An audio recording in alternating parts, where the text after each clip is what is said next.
अगर आप भी चाहते हैं PY फिल्म्स का ऑडियो वीडियो सबसे पहले आप तक पहुंचे, तो लाल बटन दबा के चैनल को सब्सक्राइब करें और घंटी के निशान जरूर। प्रेम से बोलो देवघर वाले बाबा की। मिक्स बाय DJ परवीन करियाउट बाजार। अभी आप DJ मनीष टेंगारी से मां दुर्गा म्यूजिक की प्रस्तुति।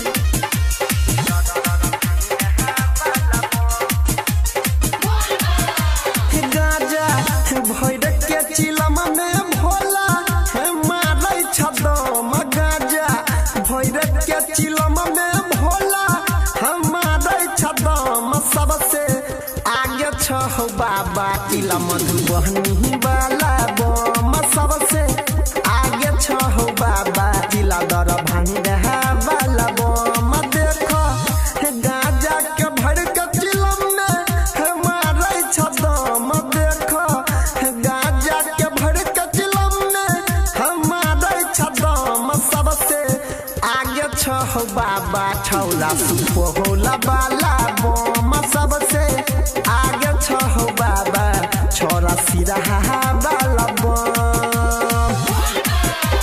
प्रेम से बोलो देवघर वाले बाबा की।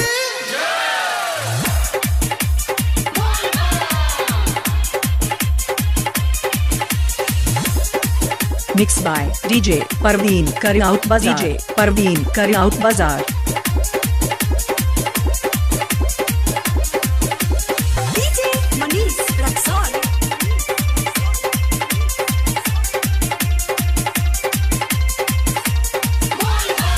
डीजे वाला छौड़ा देलकै वॉल्यूम बढ़ाई के नाचै छै भौजी खूबे कमर के हिलाई के।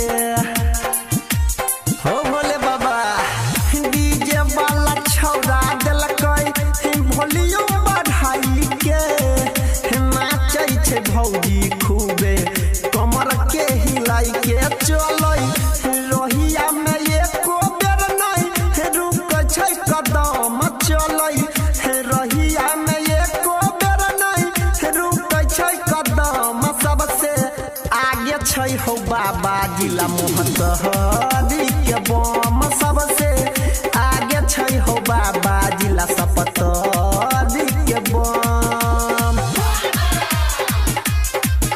मिक्स बाय DJ परवीन करियाउट बाजार।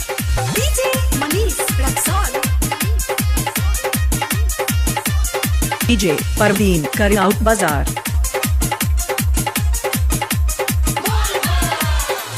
दुनू हाथ जोड़ के बाबा करै छी नमन हो। हमा दुर्गा म्यूजिक सँ गाबै छी भजन हो।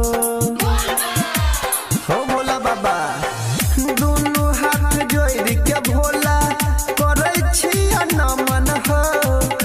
माँ दुर्गा म्यूजिक सँ गाबै छी भजन। कृपा करब नहि रहबै हम के कर से कम। खूबे डीजे पर गाना बजतै खूबे धम धम। सबसे आगे छह बाबा छौरा सहरसा वाला बम। सबसे आगे छह भोला छोरा खगड़िया